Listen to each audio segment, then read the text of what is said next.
Stupid Joe here. Today we will be taking a look at this game, Stalingrad Roads, Battle on the Edge of the Abyss, a game designed by Nicholas Rident and published in 2024 by Nuts Publishing. This is a game about Operation Uranus, the November 1942 Soviet offensive that encircled the German Sixth Army at Stalingrad and the desperate German attempts known as Wintergewitter, and also Manstein's backhand blow designed to either relieve their surrounded comrades or stabilize the front. This is a two-player hex encounter operational level game of medium complexity with medium solitaire suitability. In terms of the game system, this game follows in the footsteps of its sister games, Liberty Roads and Victory Roads, both designed by Nicholas Rident. The game includes a 23.5 by 34-inch paper map, two sheets of 1/2 of an inch counters, 9 scenario setup cards, 2 identical terrain effects and combat table cards, 2 support marker summary cards, and 2 6-sided dice. And here we have the game's rulebook. 28 pages. It is glossy paper, fully illustrated in color. 22 pages of rules. The remaining pages have the 5 scenarios in the game. The introductory scenario, Wintergewitter, is a scenario that uses the back of a player aid as a map. A very small scenario, a learning scenario. Then you have Operation Uranus, scenario 2.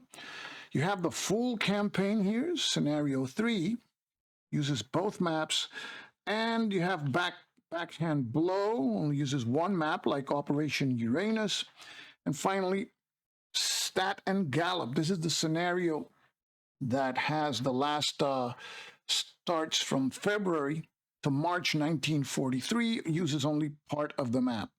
And here we have at page 27, the index. That's always appreciated. And on the back of the rulebook, we have the combat results table and the weather table. The map shows parts of Ukraine and southern Russia. Most of the map is clear terrain, but there are forests, rough terrain, swamps, villages, cities, major cities, including the 2 hexes that represent Stalingrad. There's also minor rivers, major rivers, ferries, roads, rails, and fortifications. And there are certain hexes with a red star. These are strategic hexes for their importance in the game. And there are hexes which are supply sources for each of the sides.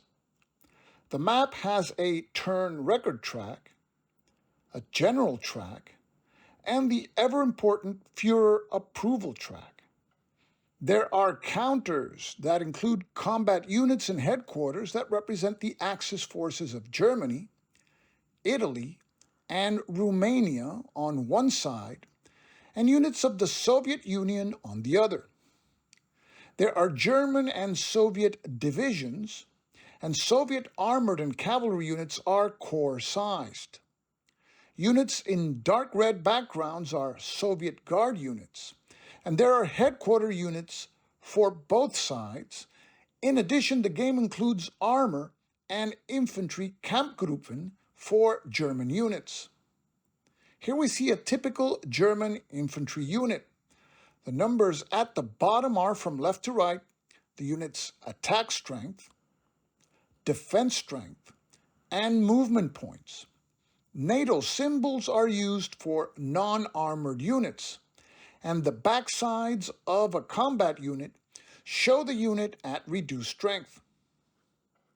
A star on the left-hand side denotes that the unit is elite, and elite units that participate in combat may use their elite bonus to influence the application of a particular favorable tactical combat result. Also, Kampfgruppe units appear in the game after German elite units are destroyed. Armored units have a black background on their attack rating to signify that they may apply an armored bonus in combat. Headquarter units have two sides, a front or command side, where they show a command radius, and their backside, which shows the headquarter in pontoon mode, in which it can facilitate river crossings but cannot move. The game includes various player aids. There are two identical sets of player aids with the terrain effects chart on one side and the combat and weather table on the other. The combat results table in this game is odds-based, and each odds column is divided into three subcolumns. The leftmost subcolumn is the combat attrition result, and it indicates the number of step losses incurred in combat by the attacker or the defender. The two remaining subcolumns, A and D, indicate possible tactical results, and these are retreat results that indicate the number of hexes to retreat, as well as exploitation results that show the number of victorious exploiting units that can move and fight during the exploitation phase, and there are other possible tactical results. The terrain effects chart lists the different terrain types, their effect on movement, and their effects on attacking and defending tactical results. The game requires skillful play of support markers. These markers represent various events and resources that are available to the players and are used by the players to influence military operations. Their front side shows an event, and the game includes a summary of these events for each of the sides. Support markers can also be used in a generic manner for things like armor replacements and strategic movement, among other purposes. At the start of each turn, there is a weather phase where a die is rolled to determine the weather, which can be mud or snow, and also to determine the cloud cover, which can affect air operations. And the possible results are clear, overcast, or blizzard. In the game sequence, both sides conduct similar phases, such as the supply phase, where each player checks the supply status of his headquarters, which in this game act as supply conduits, and then the players check the supply status of their units. There's also a support phase where players determine the number of support markers that they will receive. Both sides have a movement phase where they move their units according to the unit's movement allowances. And this is what is called regular movement, but in the game there's also rail movement and strategic movement, where units can move up to double their movement allowance with some restrictions. Each side also has a combat phase where attacks are resolved following a combat sequence and using a combat results table that provides an attrition result and tactical results for the attacker and the defender. Each side also has an exploitation phase, where units that were designated as exploiting units during the preceding combat phase may now move and attack again during this phase. Each side also has a reinforcements and replacements phase, where reinforcing units arrive on the map, or in the case of the Soviets, in the alternative, they can be placed in the Stavka box, and players use replacement points to bring new units into play or to rebuild reduced units to full strength. There are various phases that are unique to a particular side. For example, for the Soviets, there's a Soviet offensives phase, where the Soviet player may place or redeploy major or minor offensive markers on the map. These markers will contribute a number of support markers when launching a major or minor offensive and will serve to denote the radius in hexes of such offensives. The Soviets also conduct an Operation Mars phase, which abstractly represents the effects of Operation Mars, a Soviet offensive, against the Rzhev salient, which is an action that occurs off the map.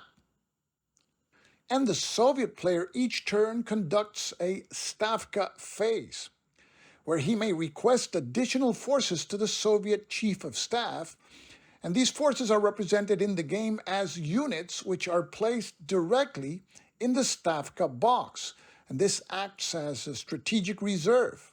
In this box, reduced units can be brought to full strength without having to spend replacement points. And from the Stavka box, units can be released to various Soviet fronts on the map, or they can be released during major offensives. The Axis have one unique phase. This is the Stalingrad supply phase. This only takes place if the Axis player has declared the Fortress Stalingrad event. This event imposes restriction on Axis units that are within a radius of 2 or 3 hexes from the Fortress Stalingrad marker, and this subjects them to the effects of the Fortress Stalingrad supply table instead of using the regular supply rules. The supply level dictated by the table will determine the effects of supply on all units within the radius of Fortress Stalingrad. And during this phase, the Axis player may attempt to improve the supply level of the Fortress Stalingrad units by using his Junker 52 transport markers to bring in supplies via the air bridge table. The game includes specific rules to reflect the historical characteristics of this campaign. The Axis player begins the game with a series of German superiority effects, that is, special rules that favor German units in certain situations, but which can be lost by the Axis player through the game as a result of Soviet successes, such as, for instance, if the Soviets capture a major city or they cause the Axis to declare Fortress Stalingrad. Hitler's meddling in the campaign is reflected by the Führer approval points and track. The more of these points, the more replacement and support markers the Axis player will receive during the game. The Manstein marker represents the confidence that Hitler had in Field Marshal Erich von Manstein to liberate the Stalingrad pocket and or stabilize the front. And this marker can be used as a shield to prevent the worst effects of low Führer approval. Manstein's prestige may rise or fall during the game, and this depends on the situation on the map. During the game, the Axis player may launch 2 Manstein offensives, Operation Wintergewitter and Operation Backhand Blow. Each of these operations increase Führer approval and allow the use of a number of support markers. Success or defeat in these offensives, which is measured by the number of major cities recaptured, will signify a higher or lower Führer approval level.